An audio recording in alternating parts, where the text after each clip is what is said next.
Matondo na ngolo ezongisama na nkolo esengo na oyo abombi na motema na ye. Un jeune homme qui était très critique. Awa elengi mobali azeki na matongi ebele. Je sais nayebi que je prendrai na part à l'enlèvement. Et il m'a répondu, Frère Branham a dit, lui alobaki, j'espère que je prendrai part à l'enlèvement. Yo nani pour dire maintenant simplement je solo na yebete serait na kozala na kubele mawana. Et comme il était critique, il a bien sûr essayé d'une certaine manière de mal interpréter la chose. Comprendre. Mais ensuite, j'ai même pu lui dire mon expérience janvier 81. Et cela me restera jusqu'au dernier jour. Cela me restera jusqu'à l'heure ensemble.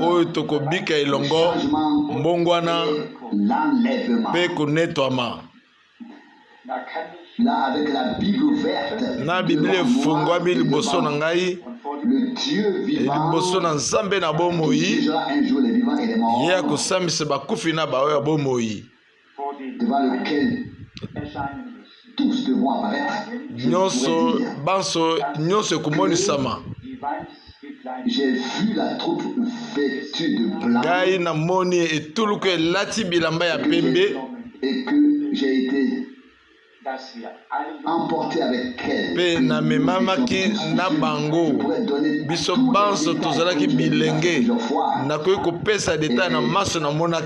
personne à côté de moi n'était pas plus loin que ma main ne l'est maintenant.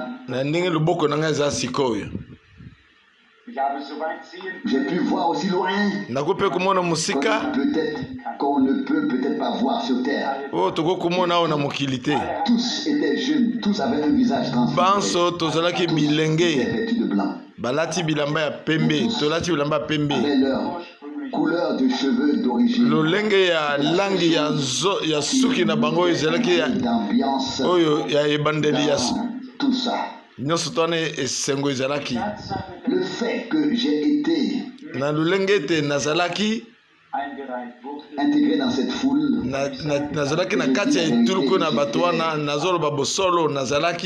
au premier rang,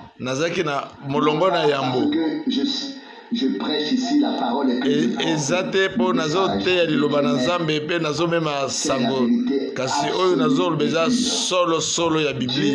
est fidèle.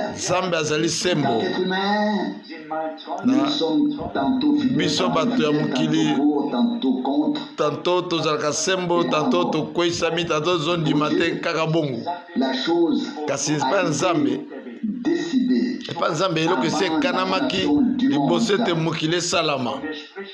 Et il dit, mon dessein s'accomplira. Et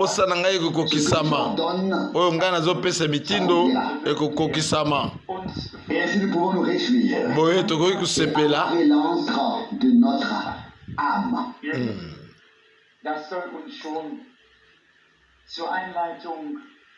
Cher ami, ceci doit déjà nous servir d'introduction.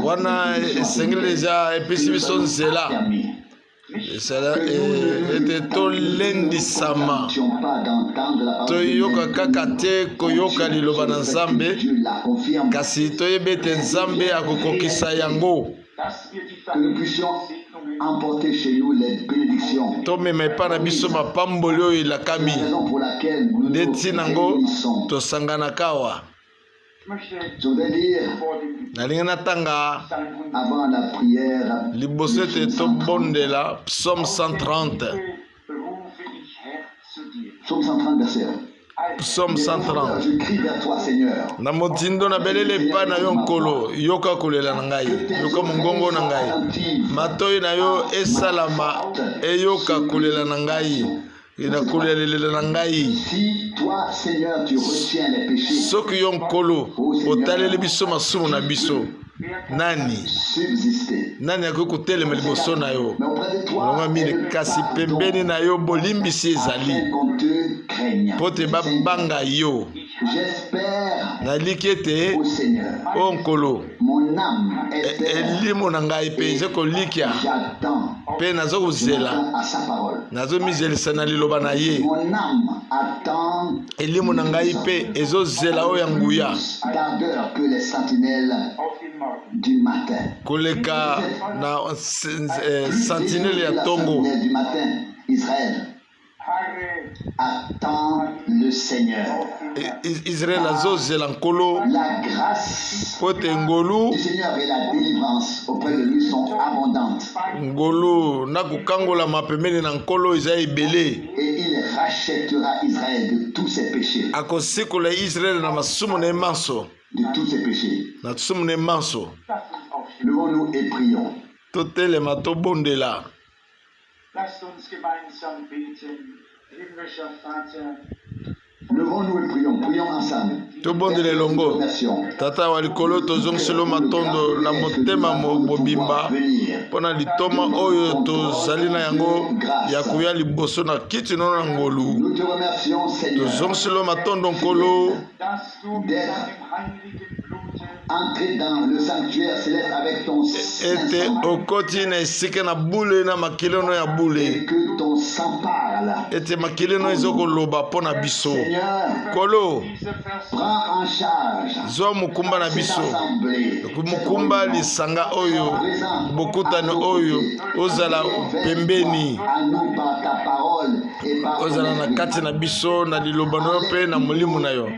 Toute autre pensée Longola makanisi mosusu dérange ou oyo ekoki kobebisa biso, empêche, nous arrête et qui pourrait oyo ezosala ete tosala ezala lokola epekiselami elongwa. nous visite, toi qui te lèves d'en haut, Yo ezotombama na likolo, tu puisses nous rencontrer d'une oyo manière toute kokutana na nouvelle et biso glorieuse. na lolenge ya sika ya pikitoko mpe Donne-nous la grâce pese biso ngolu, de laisser de côté le quotidien totia avec tous ces pembeni soucis biloko ya momesano, et d'entrer tokota ta présence. tokota na bozali na yo. Seigneur bien-aimé, Kolo molingami, que ta grâce éclate tika te dans chaque ngolu na yo emonisama cœur. na mitema nyonso. La reconnaissance éclate dans chaque cœur. To Pour l'honneur et la gloire de ton nom. boyebi yo etatolama na mitema na Ton biso sang, mpo na makila na yo, ton esprit, mpo na molimo na yo Sauveur bien-aimé, mobingisi na molingami. Zwa ngai, tous, zwa biso banso, est ton chemin, sala nzela na yo nos vies, na bomoi na au biso, milieu de nous. na katikati na Seigneur biso. bien-aimé, Kolo molingami, nous t'attendons. tozozela yo Cette génération, na eleko oyo tu viens bientôt ozoyaka na mingi te. pour de notre âme. O mobali ya mitema na biso, Fais-nous grâce. sala biso ngolu, Orne ton épouse. latisa mwasi na yo ya libala, Confie-lui tes mystères ce soir. pesa ye mabombami na yo na poko na lelo. Tozosenga yo bozali na yo ya bokeseni, Donne-nous la foi et la pesa confiance. biso kondima mpe na confiance kati na yo mpe na kati na liloba na yo. Kolo molingami, Bénis tous les frères pambola bandeko banso ya basi mpe qui mibali sont venus. oyo baye, C'est tous ceux qui ne peuvent pas être ici, quelle qu'en soit la raison. ba mosusu bakoki kozala te baza, Bien-aimé, kasi nkolo molingami accorde-nous encore pesa biso une lisusu visite de grâce divine. ngolu na yo, otala biso na ngolu na yo, ekokana te Avec tous les réveils. na bareveil nyonso, ekokana te nkolo. Nkolo Une visitation de grâce divine comme dans kopesa biso bomoi na ngolu na yo primitive du temps des chrétiens. ndenge ezalaki na eklesia na ebandeli. Fais-nous d'abord revenir Zongisa biso nanu dans le premier amour, Seigneur. na Nous te bolingo oyo ya remercions yambo, pour cela. tobondeli bongo mpo na yango. Restaurera tout. Okozongisa manso, tu manifesteras ta cause. Pe otalisa lolenge na yo na bopete nyonso. Immolé.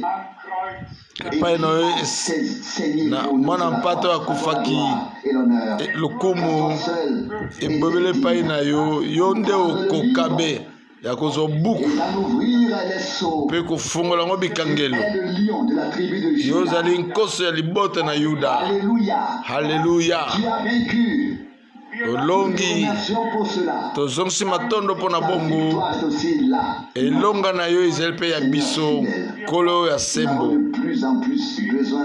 toza na posa na yo vraiment zala na biso mpe pambola biso kolandisa bozwi no ya ngolo na kombo na Yesu Kristo. Amen. Si l'on peut prendre l'occasion comme celle qui m'est donnée aujourd'hui l'occasion de voir notre cher frère aîné kulutu na biso 40 ou 50 dernières années, 40 ou 50 ans na ya sukawa, on peut voir que le temps a avancé. Sans aucun doute, il y a eu de tout temps des hommes de Dieu bénis. Dieu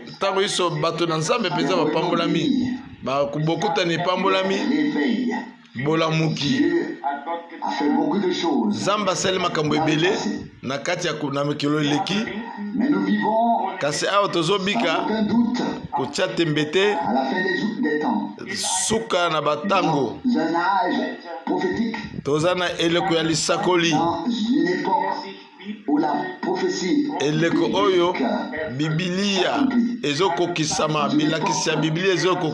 la parole prophétique d'être placée sur le chandelier et séparée tous les esprits. Ouvertement, beaucoup de choses se sont glissées.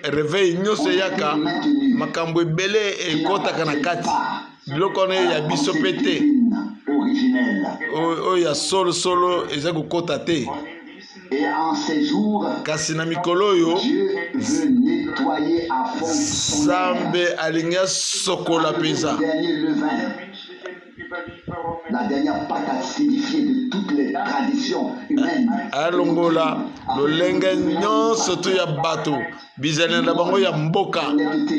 de vérité que ce ne soit pas seulement l'euphorie, l'allégresse,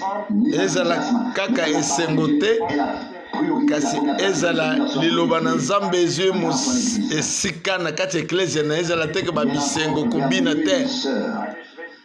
M'a téléphoné pour me demander si nous n'avions pas tendance à mettre trop en avant, frère. Ndeko moko abengi ngai ya mwasi albina ke sozali na tendance moko ya kotiaka kolobaka ndeko Branham. Mais je pense que nous avons avec un cœur sincère dalibi kete mitema na biso ya sembo la place qui lui kopesa nkolo na biso esika oyo ya ye première place. elingi koloba esika na ye ya yambo Premier et est le dernier. azali oyo ya yambo pe ya suka. Mais nous confessons ce que la parole de Dieu dit. Tozo tatola pe lilobo ezoloba kasi azalaki na loboko na mobali minzoto sambo. Ma minzoto sambo ezaki ba minzoto sambo ya batindami ya ba eklezia sambo. Yango nde komami na mokanda Apocalypse premier verset. Que nous n'abordions pas toutes ces choses. Nous voulons. Et bien que nous n'abordions pas toutes ces choses, on peut être du mal à comprendre. Oui, quelle est donc la différence? Ici, on chante dans le même livre de cantiques, on lit dans la même Bible, on chante les mêmes cantiques. Tout semble pourtant être la même chose. Donc, bazo yemba na Biblia moko moko, bazo tanga na Biblia moko moko, wana ezali makanisi oyo moto azoka na yango kasi na motema mobimba togo komona bokeseni toyebi oyo nzambe asali esengeli komikitisa na loboko oyo ya nguya ya nzambe que surtout depuis le début du siècle, toyebi oyo ebandela eleko oyo spirituel et des boningani ya molimo esili eye bareveil esalami ont déjà mentionné, ils ont haben von den alten tous pris suffisamment des anciennes doctrines et banso traditions pour baza na revenir matei na bango ya à kala Babel, oyo euti na babele Babel finir zusammen von da et y finir.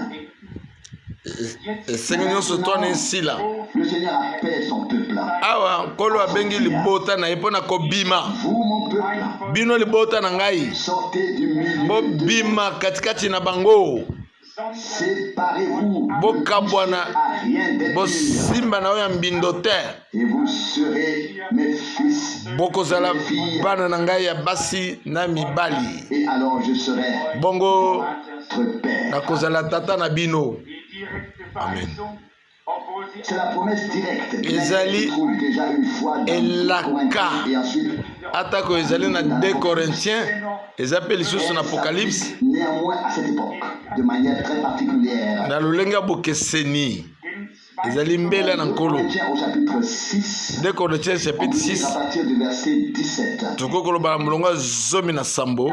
C'est pourquoi nde ntina yango bimani kati na bango et séparez-vous, bokabwana ordonne le Seigneur, ndenge nkolo apesi mitindo kosimba na yo ya mbindo te so wie et je vous euch aufnehmen. recevrai. na koyamba bino. Ich bin euch Verset 18, je serai pour vous un père. nakozala mpo na bino tata Des fils, bino bokotikala mpo na ngai bana mibali mpe bana basi. der Allmächtige. le Tout-Puissant. Nzambe na nguya. La parole d'Apocalypse 18, verset 4. Apocalypse 18 verset 4 Appel direct à sortir. mbele mpe ya Au kobima. nom de... Vielleicht lesen wir es Peut-être que nous pouvons aussi lire cela, Apocalypse 18, Togo mpe kotanga yango verset 4. Apocalypse 18 verset 4 J'ai entendu une autre voix nayoki mongongo mosusu crier du egangi ciel, kuta lola du milieu d'elle. bimani kati na bango libota na Que ngai vous n'ayez point de Pote. part à ces péchés, bokota na masumu wana vous te ne soyez point atteints. mpo bosimbama denn ihr Plaît. na bapota wana te. Verset 5, car leurs péchés se sont accumulés jusqu'au ciel. masumu na bango Et Dieu s'est souvenu de leur. efulukiti kino na lola nzambe abanzi bango akanisi bango.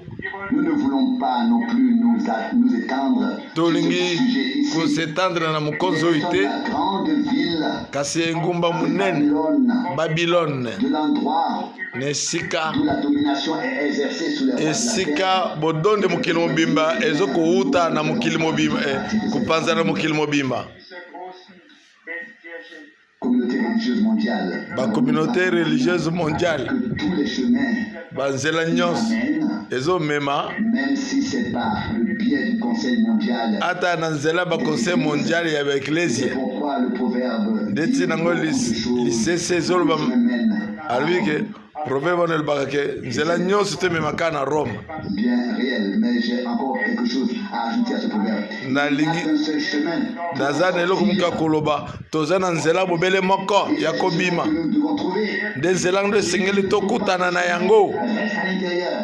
und wir sehen Et nous voyons tozomona comme à l'abattoir. nyonso ezokende lokola esika babomaka bangombe Réellement. na kozanga koyeba likambo yango mpenza eza nini. Premier chapitre de l'épître Na aux Colossiens. mokanda ya yambo ya Colossien Quelques-unes des pensées que l'apôtre a développées et écrites ici. ntoma polo alobi makambo mosusu na mokanda bakolosien Puisse-t-elle nous im Glauben fortifier dans la foi, lendisi biso na kondima nous n'entendions pas seulement la parole de Dieu, mpo te toyoka kaka liloba na nzambe te aurions les informations, mais qu'elles nous touchent le cœur kasi et qu'elles esimba puissent en même temps mitema na biso ce pourquoi bongo ekokobota kati na biso envoyé. nde ntina yango nzambe atindi yango. Tout d'abord à partir du verset 3, Na liboso na molongo ya misato verset 3, kolosien molongo ya misato nous rendons continuellement grâce tozozongisa matondo prière à epai na mpo na bino na masambeli na biso epai na Yesu Kristo Maintenant, le verset 4, car nous avons appris mpo toyokaki ete l'état de foi en Jésus-Christ. lolenge na bino na kondima kati na Yesu Kristo bolingo Porté à tous les saints. oyo boza nango mpo na basantu nyonso. eine solche Une telle l'action de grâce na jaillira de nos ne cœurs, misala qui sera ya manifeste, ngolu que nous ekobima n'observons kati na mitema na bino seulement ntango ya avec nos komonisama lèvres, kasi mais tosalela nzambe na minoko na biso te kasi tosalele na motema na biso mobimba effleuré ici et je suppose aussi à Zurich, na banzi na Zurich Malachi où il est écrit oyo epai bakomi le jour où je l'accomplirai, mokolo nga na kokokisa yango vous verrez la différence entre bokomona celui bokeseni et celui qui kati me na moto oyo akosalela nga mosala na oyo asalela ngai te. Heute sieht man den Unterschied nicht an. Aujourd'hui, on va voir la différence. lelo bazomona bokeseni te Les mêmes cantiques et tozoyemba banzembo moko totanga biblia moko au Seigneur, l'un et pas l'autre. Bien-aimés, balingami la question qui se pose vraiment à nous motuna tous, oyo ya biso banso yango oyo pour qui vivons-nous réellement? mpo na nani tozobika solo Centre Unseres de notre existence. nani yango azali moboko ya kobika na biso Nos talents et tout ce que Dieu nous a donné. nyonso oyo nzambe apesi biso Ainsi, l'amour qui bolingo nous a rachetés oyo asikoleli biso doit devenir grand et esengeli efuluka ekoma mpe Seigneur, profond en nous pour notre Seigneur. ekoma kati na biso solo mpo na nkolo na biso Verset 5, à cause du bien d'espérance qui vous est réservé dans le ciel. mpo na ntina ya eliki oyo abombeli biso kuna na lola Connaissance d'avance par la parole de vérité. boza nango na boyebi na nzela ya liloba C'est ce qui a été reçu chez vous. ningi koloba sango na lobiko oyo eza epai na bino yango mpe topanzi yango mpe na mokili mobimba Comme mpo na baoyo baboti mbuma ya kondima vous l'avez entendu et où boyoki yango vous avez reconnu la grâce de mpe Dieu. bososoli ngolu na nzambe und die Gnade Gottes En in Wahrheit vérité. erkannt hat. solo Es gibt Là encore, il y a deux sortes d'hommes. zweierlei. Deux sortes d'hommes. Les uns chantent la grâce. bamosusu lolenge bato mibale bazali bamosusu bazoyemba ngolu bamosusu bazoyemba bazokumisa ngolu C'est l'expérience de la grâce. bamosusu bazosala libiki ya ngolu na Et nzambe nous sommes arrivés Zeit angekommen. dans le temps. tokomi na ngonga Les notions bibliques. oyo makambo ya biblia Une réalité. esengeli ekoma solo na nzambe De foi. na bomoi na biso ya kondima Si nous parcourons Durch die Gemeinden gehen les assemblées, so totamboli bamasanga nyonso sie alle dienen Gott und on fait l'expérience de la grâce, toute croix, toute servitude. banso basali mabiki na ngolu banso bandimeli nzambe Qu'a dit un jour Moïse au Seigneur? kasi mose alobaki nini na nzambe Fais-moi connaître tes voies. soki namoni ngolu na miso na yo talisa ngai banzela na yo Un homme balingami trouvé grâce moto auprès de Dieu. esengela akutana na ngolu na pembeni na nzambe Celui-ci, oyo il lui indique azokolakisa ye ses voies, son chemin. banzela na ye Sa propre voie, ce sera la voie de ekozala banzela na ye moko te me nzela na nzambe mongongo na nzambe Si nous avons effectivement trouvé grâce, soki solo tokutani na ngolu na nzambe akomitalisa hier wird c'est là que l'on entend le petit ajout zu hören, dans Colossiens 1:6. nde wana na kolosien elobami boye Gottes. Ihm Reconnu la grâce de Dieu en vérité. kososola ngolu na nzambe na bosolo erkennen. Man muss sie erleben, La grâce de Dieu, il faut man la, muss wissen, ngolu na nzambe il faut en faire l'expérience et il faut esengeli kosala libiki nango mpe oyeba na ntina nini eye de la prédication de la parole de Dieu. liloba na nzambe Que nous puissions vivre personnellement les choses que tokokobika nous entendons. oyo tozoyoka wir haben Nous l'avons lu. totangi yango awa Colossiens 1, verset 6. kolosien 1 verset Vous 6 avez vernommen, na ye entendu nde boyoki et connu la grâce de mpe Dieu. boyebi ngolu na nzambe na bosolo On peut la connaître seulement celui qui l'a vraiment vécu.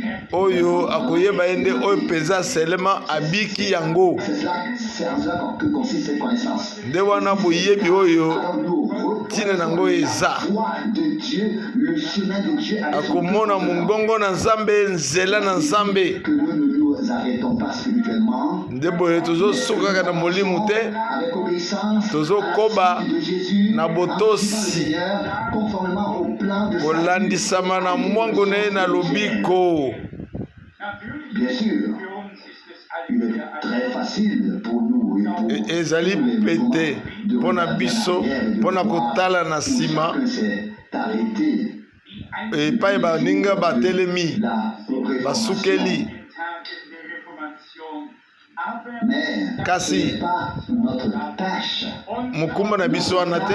mokumba na biso ezali Regardez dans le miroir na kotala na miroir ya liloba à nous demander mpe tomituni wapi ngai naza wapi yo oza wapi toza wapi où nous sommes nous arrêtés spirituellement. biso tokomi wapi na molimo Même où avons-nous regardé autour de nous? wata totali nzinganzinga na biso. Dieu a tracé un chemin pour nous. nzambe atilisi yo nzela Nous marchions. mpo te totambola likolo na nzela wana Toutes choses azongisi manso na mwangu na ye ya lobiko gelegt und et son peuple s'insère libota na dans le ye programme divin. kokota na mwangu na ye ya bule. Je l'ai dit plusieurs fois, ndenge nalobaka ngo mbala ebele le temps mikolo ya suka a un plan. nzambe aza na mwangu Dieu aza na likanisi dessein. aza na oyo akana. Personne ne peut me dire que Dieu moto gère les moko choses au akoki hasard. koyebisa ngai ete nzambe asala likambo na pwasa te. das wäre Ce serait en effet indigne de Dieu. wana ekozala bongo te mpo na nzambe. nzambe aza na mwangu na ye ya mutuya. und Paulus Et Paul polo a pu dire autrefois, alobaki mokolo wana je n'ai pas manqué de vous annoncer tout mpo le dessein de Dieu. nazangi te koyebisa bino toli mobimba na nzambe. Et nous voulons faire de même. tolingi mpe kosala ndenge moko na mikolo oyo. darin tun. Das war C'était peut-être la différence wana ezali bokeseni tous les évangélistes. na bapalanisi sango nyonso to ya mutuya oyo bayebani na mokili mobimba De frère Branham. na lotomo ya ndeko Branham. banso On prit dans la Bible les sujets qui ne peuvent bazwi na babiblia bamikonzo oyo bakoki koteya choquer personne. oyo ekoki kotuta mutu te. über Taufe, über Abendmahl. All die biblischen Lehren sind Quand il s'agissait des questions de la divinité, du baptême d'eau, de ntango ekomaki likambo ya mutuna ya bonzambe ya libatisi ou comme on l'a dit, ils ont évangélisé, tout le reste a été laissé de côté. nyonso bateyaki La partie mosusu batiaki pembeni eteni ya doctrine na parole prophétique. peut-être parce que nous le ferions avec Paul, avec Moïse et avec tous les biso tokoyeba ngo na basakoli nyonso ndenge tozosala ngo na nkolo. Demandez humblement Kasi- pourquoi tous les autres évangélistes n'ont-ils yango tokoki koloba mpo na nini baevangeliste nyonso to wana basakoli loba na lisakoli te. géante, in ihren Riesenfähigkeiten géante. verkündet. Pourquoi pas? mpo na nini Dann wären Si tel avait été le cas, soki la ezalaki mpo campagne n'aurait plus wir été aussi gigantesque et beaucoup. bakampagne elingi ozala minene ya kabakata te ya mikabakata ya bakampagne te. aber dann sagt Mais grâce à Dieu, kasi ngolo na nzambe il y a eu une voie dans le désert. mongongo oyokanaki na esobe unerschrocken, der nicht das Geld Sans crainte, qui n'avait pas besoin de l'argent des gens, ni de leur, nakobanga pe te de leur bienveillance, na bambongo na bango pe te de l'approbation de Dieu, asukisami ete de Dieu pour annoncer aux hommes koloba liloba na nzambe na bato Auftrag zu verkünden. avec un mandat divin. Dafür esengelaki esalama na mokumba ya bule. aber Mais kasi nous disons wir tout aussi bien que tous les autres ont aussi leur tâche, ezalaki malamu leur place. bato na bato na esika na yango. Le programme global de Dieu. tolingi kolanda mwango mobimba na nzambe Efforçons donc principalement de connaître le plan de dongo Dieu tozomi dans kende mpo na koyeba mwango nyonso to na nzambe uns einfügen zu lassen. noyau et de nous y laisser insérer. Ja, bongo tokɔta mpe kuna na kati. Le verset 7 dit, Colossiens 1, 7 Colossiens 1. Vous avez reçu Boyambi l'enseignement en question malakisi de notre bien-aimé compagnon Epaphras, ndeko na biso est notre représentant et un fidèle serviteur oyo du Christ dans celui écrit. osembo Aussi parler de votre amour qui ya est produit nkolo par l'esprit. alobeli biso mpe mpona bolingo Quelques-uns qui, avec les hommes de Dieu, na bato proclamaient la même parole na et les mêmes nzambe enseignements. batatoli liloba moko moko wana malakisi moko moko L'Esprit de Dieu, l'Esprit Saint, molimo mosantu aujourd'hui, le même ezolobela biso elobeli moko ya bule ou similaire. eza oyo ndenge moko ezalaki ya 6000 ans Change, les Bato- conditions changent. bato babongwanaka Mais il y en a kasi moto moko tous les temps. akoki kobongwana te D'éternité en éternité. po oyo aza seko na seko Reste le même. atikeli bobeli ye moko Nous pouvons lui faire confiance. nde ntina ngo esengeli kopesa ye confiance na mitema na biso mobimba mpe kondimela ye 9 dit Colossiens 1. molongo ya Pourquoi nous du aussi, bois. depuis le jour où nous l'avons ndenge wana biso mpe uta mokolo oyo toyokaki yango demandé à tozoti kolemba te kosambela mpo na bino tosenga nzambe ete botondisama na boyebi ya mokano na ye intelligence mpe na mayele und Einsicht erfüllt werden möchte. opérée par l'esprit. oyo esalami na molimo Des livres ont été écrits et la mi- sagesse semble être mikanda ekomamaki babwanya écrit paul mpe akomi na bakorintien conversé. Die Torheit Gottes Car la folie de Dieu est plus sage. po te liboma na nzambe ezali bwanya koleka bato 1 Corinthiens 5 Sagesse des hommes devant Dieu. nini yango bwanya na bato liboso na nzambe Donc, können mit unserem Wollen, gêner Dieu all unserer Weisheit, avec notre capacité, notre volonté. nolenga na biso komona tozogene nzambe Nous sommes un obstacle. tozali libaku Il n'y a que deux volontés. L'une est la volonté de Dieu bokano na nzambe d'être ta volonté ou la mienne. ye volonté na yo ata ya ngai te ntina te Non, à nous laisser insérer esengeli tomitika tokɔta na volonté na nzambe s'accomplir dans notre ebanda kokokisama na bomoi na biso la grâce. na ngolu das heißt hier von Il est dem dit ici, Colossiens 1:9, afin que vous soyez Colossiens remplis de la 1:9 connaissance de sa elobi volonté, na ntina en ete sagesse intellectuelle, botondisama na boyebi l'esprit, ya nkolo mpe na bokano na ye par l'esprit. esalama na molimo na ye mpo ete Verset 10, d'une manière digne du Seigneur, bokokotambola na lolenge elonga be satisfaction.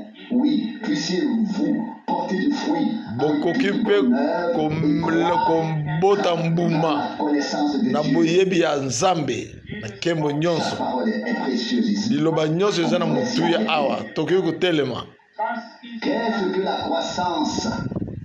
hinein, nini yango kokola kokola Pas ce dont on parle si volontiers, eza te mais ntango ce qui t'est devenu précieux, oyo ekomi motuya que tu n'as pas pu apporter de toi-même. oyo okoki kobima yo moko te Pas du tout, mais qui a pu être opéré dans kasi ta vie par esalami Dieu, na bomoi na yo na ngolu na nzambe wana nde kokola que nous apportons nous-mêmes oyo biso moko tozo tenir devant Dieu.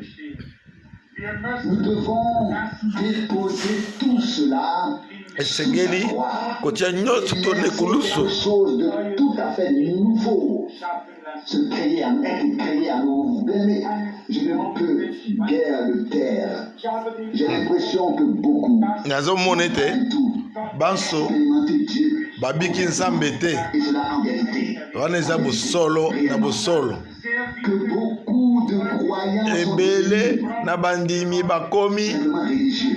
bato ya bisambela-sambela Peut-être parce qu'ils ont peur de l'enfer ou quelle qu'en soit la raison. bazobanga Nous lifelo n'avons pas vécu, expérimenté Dieu kasi babiki na bango nzambe te so erlebt. authentique au plus profond de notre âme. na mitema mpenza mobimba na biso Je dirais wana ekotalisa ete que nous, en fait, que nous écouterions en vain. tokoyoka na punda En vain, mpe nyonso to tokosala nka ya punda trompés. tokosukasuka tokokosama ne nous en veuille.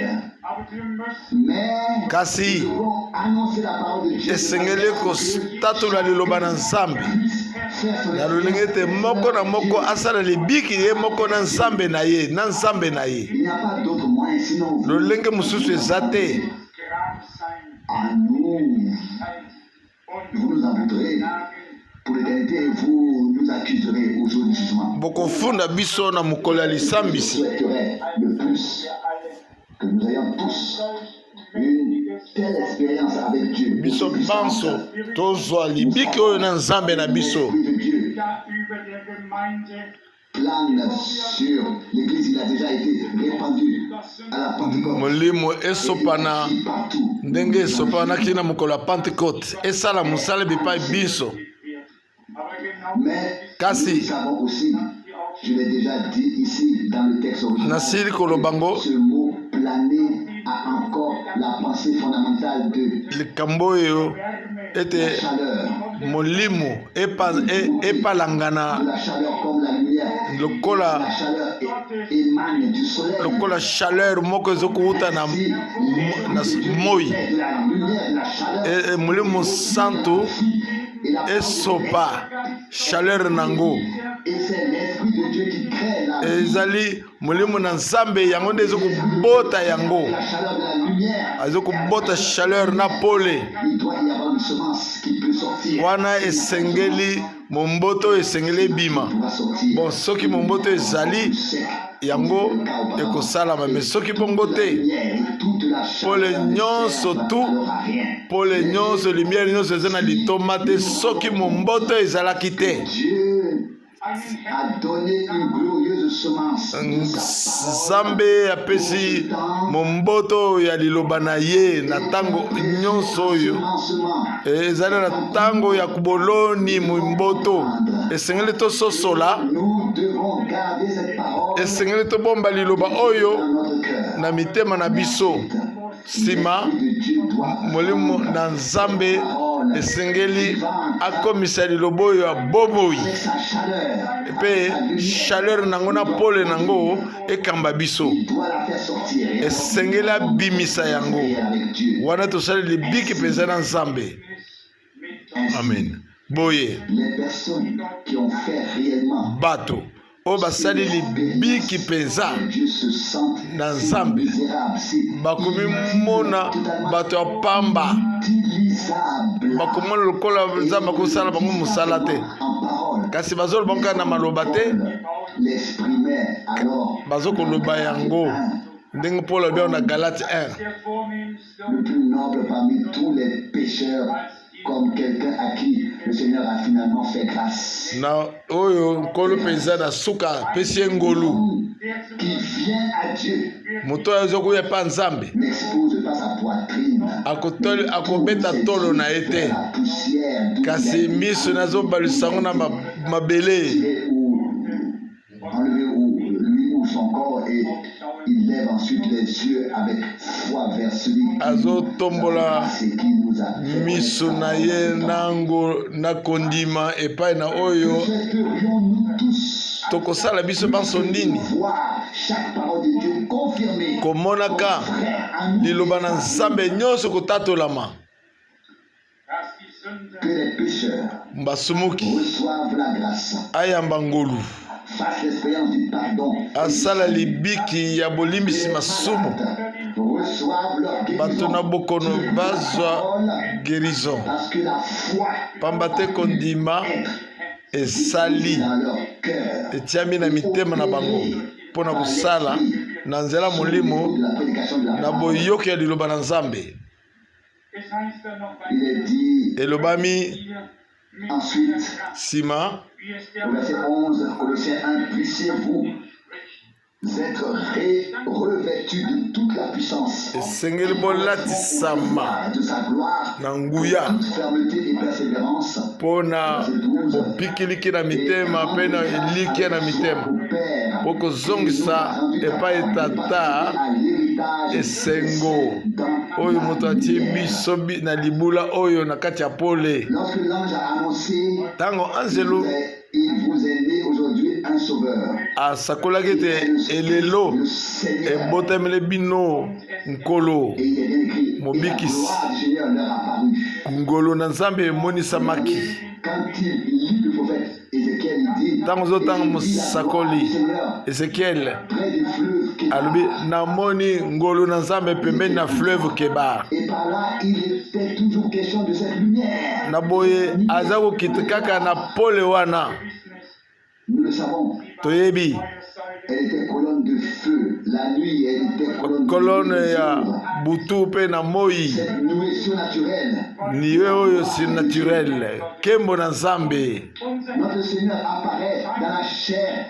kolo na biso amonisami na nzoto mpe kembo na emonisami na molimo En esprit. na molimo N'est-ce pas merveilleux? eza kitoko te Parmi ceux qui appartiennent pratiquement au monde na, spirituel. na baoyo baza na mokili ya molimo Ils sont enveloppés dans la gloire. bango de Dieu. bazingami na kembo na nzambe Gloire de Dieu que Kem- vient l'annonce. nde kuna Le Seigneur sango nde esakolami lelo oyo nkolo abotameli bino apparu dans la chair. nkolo amonisami na nzoto mpo na bato Voulait sauver. alemo oyo alingaki kobikisa Lui, Ye. dans la chair. na Et nzoto là, la nuée. kuna Au-dessus de lipate lui. likolo na ye Qui peut expliquer cela? nani akoki kolimbola yango Dieu ne doit pas.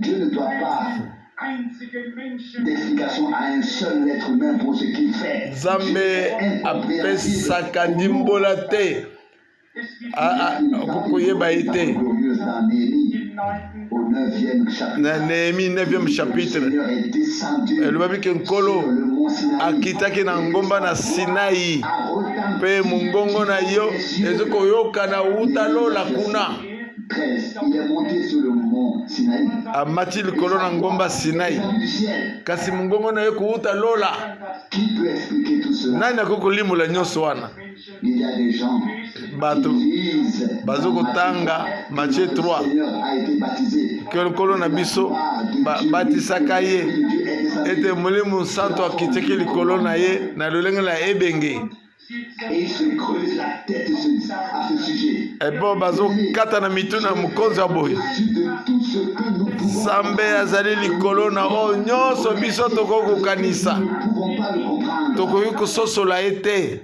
Car si nous pouvions le saisir, pamba te soki tokoki kosimba ye ici avec nous, mbele azali na biso awa elongo kasi plus de respect pour lui. tokozala na respect na ye te Plus on se plonge dans ces choses, mingimingi toutes les choses tozokota na makambo yango manso oyo nkolo asaleli biso par son esprit na kati ya liloba na ye ezosimba biso ce sur quoi les autres se creusent la tête. ntina yango bamosusu bazomikata bazomituta mitu bazososola te Et nous n'avons absolument pas besoin d'expliquer nzambe aza na ntina koexplike manso te esengi kondima nde que certains s'efforcent bamosusu d'expliquer certaines choses. bazomipesa makasi mpo te balimbola makambo yango na makanisi na bango Simplement, ils croient tout. Qui peut expliquer Dieu? esengeli kondima Un tel homme n'a pas encore existé et n'existera jamais. moto oyo nanu Prenons maintenant ceci comme ayebi eloko te divin pour notre vie, à savoir ce qui est écrit ici au verset 12. oyo ekomami awa na verset 12 Et rendre grâce avec joie. zongisaka matondo na esengo epai tata Rendu capable oyo akomisi biso mpo te tokɔta na libula ya basantu lumière.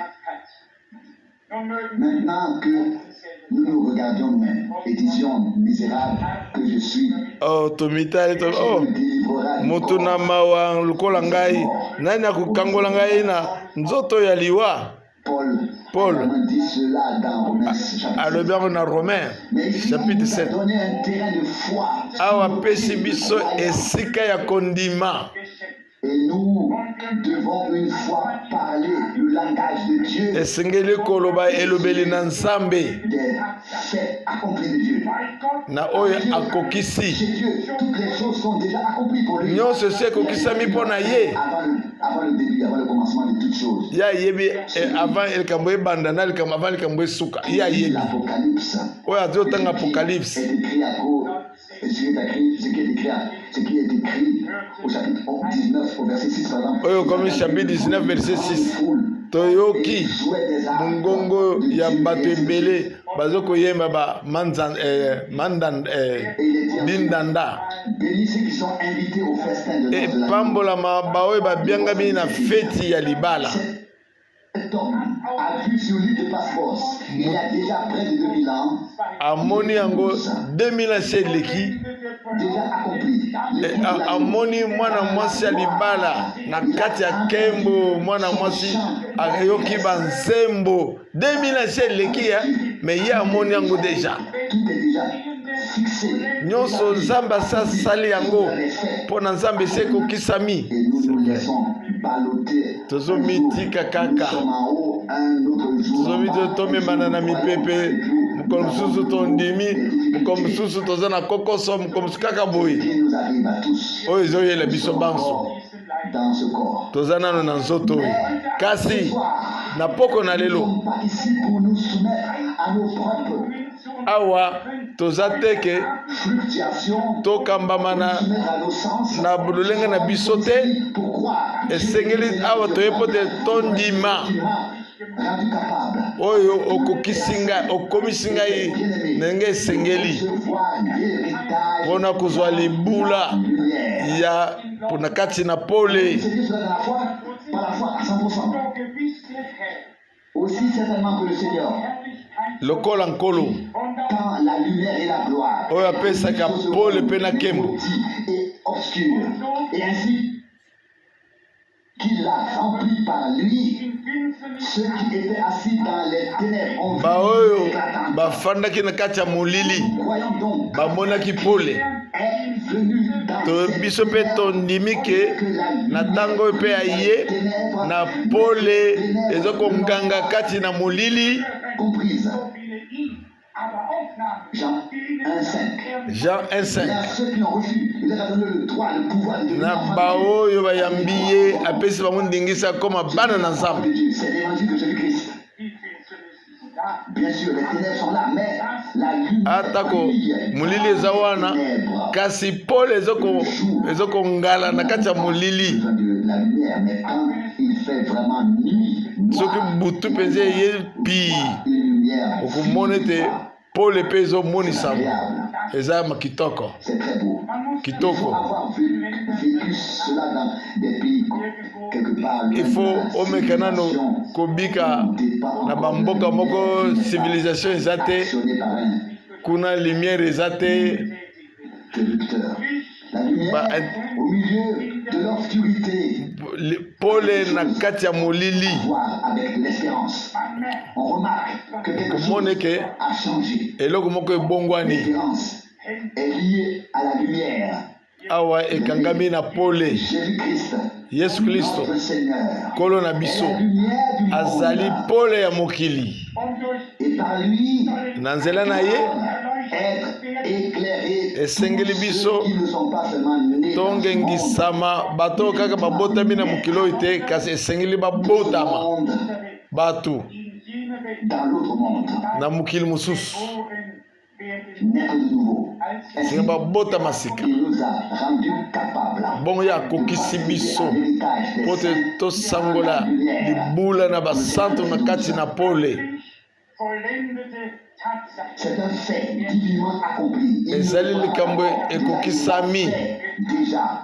asi asali yango.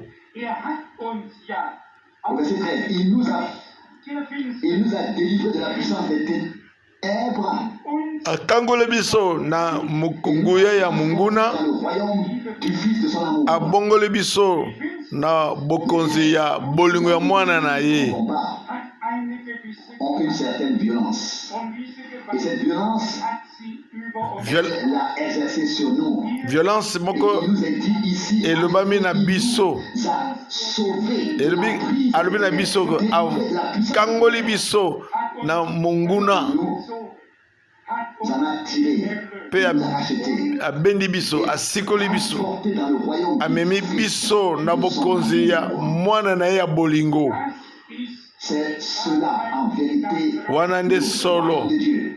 bokonzi na nzambe. Dieu ne vient pas Bokonzi na nzambe ekoyaka te avec des choses extérieures. na makambo Commence intérieurement à nous ezali kati na biso. que nous avons été arrachés Pamba te biso abotoli biso na nguya ya molili. de la désobéissance, de la rébellion contre Dieu. Na kobotomboki na nzambe De notre propre volonté, Na- tout ce qui nous enchaînait. oyo ezokokamba biso kolandisa baposa na biso ye akangoli biso amemi biso na bokonzi na ye ya bolingo ya mwana na ye. De son amour. Bolingo ya mwana na ye. Ainsi, Boye Dieu ne fait pas les choses à moitié. nzambe asalaka eloko ndambu te, Pour nous, akolongola biso te, atika biso na mopepe, de l'emprise de Satan, alongole biso na nguna, l'incrédulité du na kozanga tembe, na kotia tembe, abotoli biso. il. Amen. Et ensuite, Sima il implanta. L'un est le royaume des ténèbres mosusu ezali bokonzi ya molili, mosusu ezali bokonzi ya mwana de l'amour de Dieu. ya bolingo na nzambe. Pouvons-nous comprendre cela? Tokoki kososola yango. De Dieu Bokonzi na nzambe est un royaume ezali qui a bokonzi été établi par amour. oyo batiaki yango na bolingo, Amour pour nous. bolingo mpo na biso. Ainsi Dieu Boye nza- a aimé le monde. boye nzambe alinga mokili mingi Et c'est pourquoi nde ntina yango contraint personne, n'oblige personne. nzambe L'amour de Dieu atindikaka mutu te. veut Bolingo na se nzambe révéler et se manifester. elingi nde emonisama kati na biso. Une personne Motu te qui doit être forcée à aimer akoki comme ça, kotindikama te mpo ta alinga boye te. l'amour doit Bolingo être réciproque. esengeli ezala reciproque, Il doit venir du cœur. esengeli uta na Il motema. force personne. nzambe atindikaka moto na makasi te, kasi bolingo na ye Immerge. ezokoleka, Montre ezozinga biso. à toi et à moi. Talisa ngo lelo na pokwa Nous a aimés. yo na ngai ke talisa te nzambe alingi biso, Nous a aimés si profondément qu'il ke alinga biso makasi ete amitalisi na Yesu Kristo nkolo na biso mpe mobikisi na biso. dans le domaine des ténèbres. Na lolenge ya molili Il n'a même pas eu peur de descendre en enfer. abangaki kutu te mpo na kokita na lifelo, D'annoncer là-bas la victoire kolakisa elonga et d'en faire sortir ya bimisi bato nyonso qui y étaient destinés oyo se bakanaki, trouvaient au paradis. oyo baye kokende na paradis. Paradis. C'est pourquoi Paul écrit Nde tina Paul akomi le chapitre 4 des Éphésiens. chapitre 4 Ephésiens oyo amati Même que celui ye wana mpe moto akitaki auparavant dans les endroits na bisika ya sikuna na mabele, ainsi glorieuses.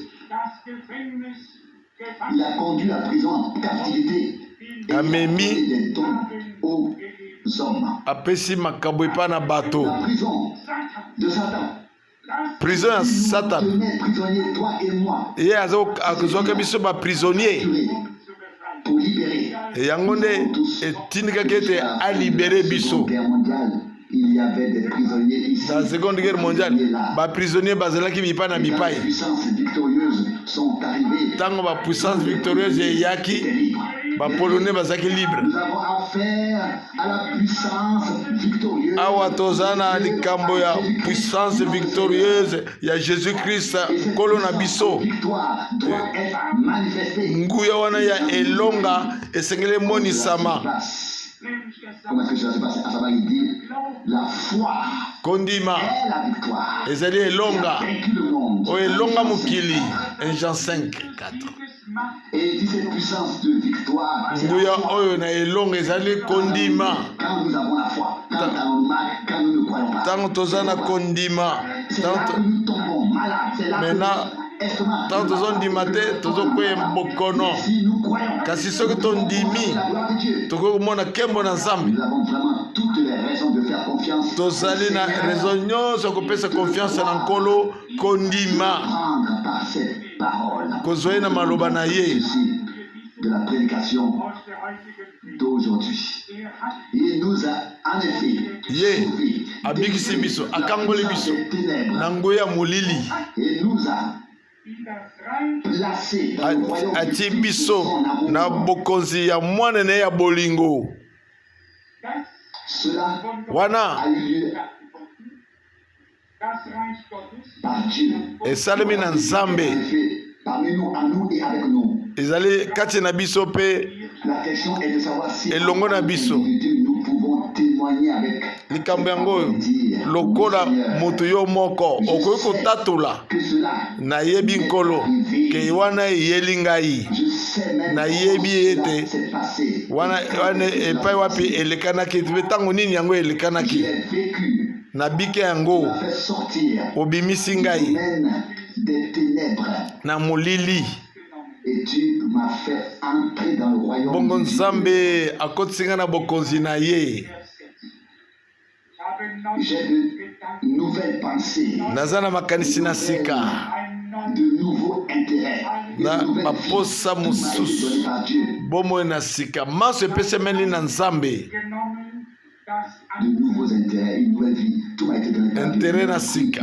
bomoi na sika nyonso epesemeli na nkolo lelo oyo soki moto kati na biso akoki kotatola yango te Cœur, sans effort. akotia motema na ye mobimba asali efort ata moko te Mais oza na ntina te otombola loboko kasi esengeli kotika motema na yo aller eloba et dire, eloba na nzambe Seigneur fidèle, nkolo sembo oyebi tout cela est vrai. nyonso wana eza solo Passé nyonso à Golgotha. elekani na golgota nkolo Venu sur cette terre, oye na mokili oyo dans le domaine des ténèbres, na mokili oyo ya molili est le Dieu de ce monde. parce que satana nde nzambe na mokili oyo und er Et il a même dit à notre Seigneur, alobi kutu na nkolo na biso na ntango wana soki ogumbeli ngai osanzoli ngai nakopesa bokonzi nyonso ya mokili oyo Satan, Satana. ce monde, azali nzambe na mokili oyo chef des ténèbres, ye nde kumu na molili ist in dieses Reich est entré dans ce royaume. nkolo akotaki na bokonzi Il a oyo apporté la lumière et la amemi vie. pole mpe bomoi C'était le peuple de Dieu. abongisi bana na nzambe abimisi bango ndima na Je crois kondima loba na nkolo na ndimi ete ngai mpe que sauvé nabikisamaki mpe obotoli ngai na molili puissance des ténèbres na nguya ya molili fait placer awa natiami kati na bokonzi na yo und das et c'est le royaume de l'amour, bokonzi oyo pas de la ya bolingo kati ya koyina te ya bolingo à nouveau le point central. awa toza lisusu na bukonzo mpenza ya lisikoli ya sango malamu bolingo na nzambe Dans notre Rédempteur, oyo atalisi na mosikoli na biso oyo esengeli oyo elimu esengeli esikolama bolingo moko wana doit être maintenant manifesté esengeli sasa epe emonisama na basikolami banso vers les autres et envers lui. kati bango na bango na kozanga Il n'y a pas de koluka bokeseni différent. bolingo ekeseni te na bato ebele bozali bobele na bolingo moko ya nzambe Le même amour de Dieu bolingo moko wana ya nzambe a fait monter notre Rédempteur oyo sur la croix. oyo ematisi mosikoli na biso na ekulusu Et le même amour de Dieu ezali bolingo moko ya nzambe dans nos cœurs. oyo esopani na mitema na biso na nzela molimo santu amen Le Rédempteur mosikoli et le racheté ye nde asikoli bango na mitema na mobimba Dieu était en Christ. po te nzambe aza kati ya kristo Qui est le monde asangisi mokili na ye mei notre rencontre na bokutani na biso na ye Dieu. na nzambe na biso bokutani na biso na nzambe na biso Tout s'est fait. nyonso esalami nyonso esalami na bolingo De notre côté, cela doit aussi se faire par amour. na ngambo wana mpe bolingo mpe kaka Utilisé ici, sauver des ténèbres, délivrer des ténèbres. akangoli biso elobeli oyo akangoli biso na molili Royaume du Fils akati biso na bolingo na bokonzi ya bolingo mwana na ye ya bolingo. Un royaume de Dieu établi par amour. Bongo bokonzi na Nzambe etiami na bolingo. Yo na ngai Devons être dans ce royaume. esengeli tozala na bokonzi ya Nzambe. Amen. Attachés Basikoli biso na lolenge ya mokilo ya molili de Dieu. tomona pole na Nzambe. Cela s'est-il produit ou cela doit-il se Wana produire ce soir? esengeli botama na poko na lelo. Si cela Amen. s'est déjà produit pour beaucoup, Soki esalemi mpo na bamosusu esengeli mpe esalama mpe mpo na biso.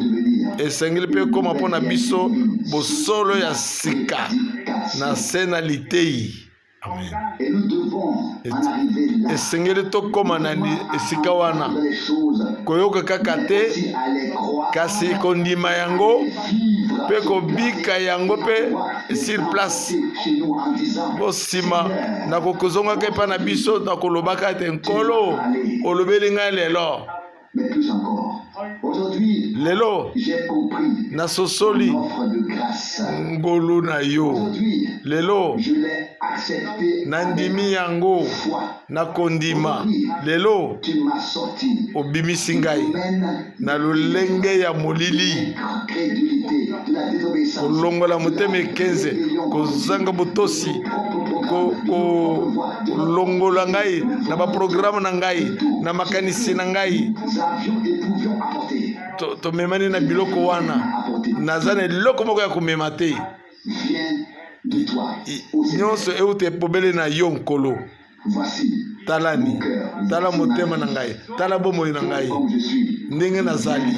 Nyonso kuta epa na yo kaka. Sorti du domaine des ténèbres. Bimisi ngai na lolenge ya molili na sango ya Satana. De son amour. Omemi ngai na bolingo na bokonzi no ya bolingo ya mwana na yo. Était dans le Fils de Dieu. Ezali kaka te bolingo na Nzambe ezali na mwana na Nzambe, kasi bolingo moko moko ya Nzambe Tous les fils. ezali na kati na bana nyonso to ya Nzambe, mibasi pe mibali. C'est là que beaucoup peuvent ne pas comprendre la parole. Wana nde bato bakoki kososola liloba te Il est écrit, celui na mokanda barome epai eloba pas l'esprit de Christ. oyo aza na molimo na Kristo te eza ya ye te.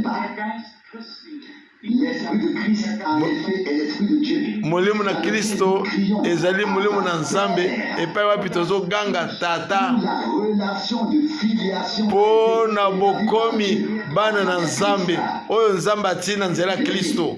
Cette relation. Boyokani wana Dieu, Nzambe notre Père, tata na biso ses enfants. biso bana na ye nde tina ngo alobi mobikisi na biso abi na Jean 20 Ne me touche pas. kosima ngai Je ne te suis pas encore monté vers pamba te na matinani mpa tata na ngai te tata na bino te mon Dieu. epa Nzambe na ngai mpe Nzambe na bino, aber hin von seinem Mais va vers mes frères kasi kende mpe bandeko na ngai das et dis-leur lobela bango que ça c'est une parole précieuse. mpona liloba na motuya Jésus, Yesu premier-né, wabotami yambo les premiers-nés, biso mpe oyo ya yambo le Fils de Dieu, biso mpe bana na Nzambe et les fils ye de mpe Dieu. biso mpe bana na Nzambe mpe bana basi ya Nzambe abotoli biso na molili ya Satana, ati biso na bokonzi na Nzambe ya bolingo ya mwana na ye. C'est grand, c'est glorieux. Eza kitoko, ezali bosolo ya molimo Loué soit le nom du Seigneur. na kombo na nkolo. Bien-aimé, Balinga. remercions notre Dieu pour cela. Tozongisela matoni ya Nzambe na biso mpo na yango. Nous nous levons. Bona bongo tozotelema. Amen. Père céleste, Tata wa likolo tu sondes tous les cœurs. oyo otalaka mitema nyonso Examine oyo mpe omonaka yango mpo na oyeba ce que nous pensons. oyo tozobanza C'est aussi son mpe makanisi na biso eza liboso na yo. Dieu fidèle. Nzambe asembo Nous ne pouvons pas nous aider nous-mêmes. tokoki komisunga biso moko Personne ne te, peut se sauver. kasi moto moko te akoki komibikisa, Personne ne peut se libérer. moto akoki komikangola te. Seigneur, c'est pourquoi nous venons à toi. kolo eti nango tozo epa na yo Fais tout cela. ote sosali yango, obikisi ngai, Livré. okangoli ngai, Tu as racheté. osikoli ngai. Par notre nom, nous sommes à toi. Toza ya yo, Sa vue omoni biso als wir zappelten, dans notre sang alors que nous nous débattions sans pouvoir nous aider. tozokobunda toyebi kokomisunga te bobele makila na yo ya bule oye Dans le domaine des ténèbres, na lolenge ya mokili oyo ya molili ouvert une brèche. ofongoli nzela Tu as fait un chemin nouveau. osali nzela ya sika amen mpe nzela bomoi mpo te pole Lève dans tous ceux Paul qui sont dans les ténèbres. etelema na bao banso baza na molili ete bandima Détruire les œuvres kete yo oyaki kobebisa misala ya satana de Dieu. das Werk Gottes aufzubauen. Herr, Seigneur, nous te kolo remercions. tozongiselo matondo Louons. C'est tolingi toi qui as yo fait cela. tokomisi yo yo nde moto osala yango okumisama osanzolama kombo na yo Dans la foi, pese biso kondima afin qu'il soit manifesté mpo te emonisama que toi et nous sommes avec toi, ete toza na yo elongo na bokonzi na yo que toi et nous avec toi nous sommes dans ton royaume. yo na biso toza na bokonzi na yo haleluya Et adoration lukumu masanzoli magumbameli ezala bobeli mpa na yo na kombo na yesu kristo au nom de Jésus. na kombo ya lukumu na yesu kristo Croyez-vous tous que le Seigneur bondimi bino banso kolo asi asali na ekulusu na golgota amen Amen. amen Alléluia. haleluya Croyez-vous que Dieu veille sur ses paroles pour faire bondimi ete kolo azokengela liloba na ye mpo na kosala oyo esi asali une réalité dans l'église? kete akosala ngo bosolo amen Alléluia. haleluya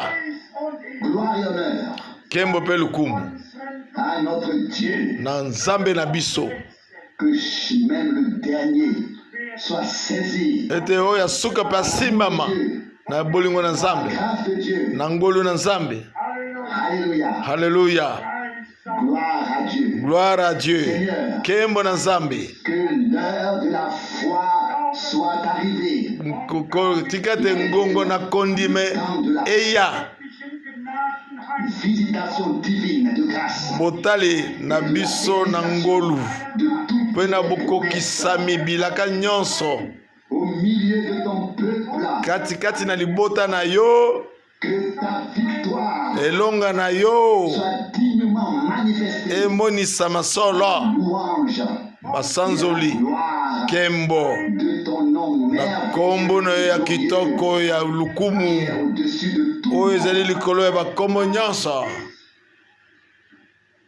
Et au nom mpe du Seigneur, mpe na kombo ya nkolo yesu kristo nous acceptons tondimi la victoire de Dieu elonga na nzambe comme une réalité divine. lokola bosolo na nzambe Notre vie de croyant. mpo na bomoi na biso ya bandimi Maintenant, na kondima ici, sasa yipi te remercions tozongiselo de matondo la rendre. bokomisa yango emonisama Alléluia. haleluya Alléluia. haleluya Alléluia. haleluya Seigneur, kolo nous te remercions. matondo Nous te louons. tokumisi yo Nous t'adorons. togumbameli yo L'enfer n'a pas pu. lifelo ekokaki kozwa mutu te N'a pas retenu. satana akokaki Et te la mort liwa mpe ne t'a pas. ekokaki mpe apporté te la corruption.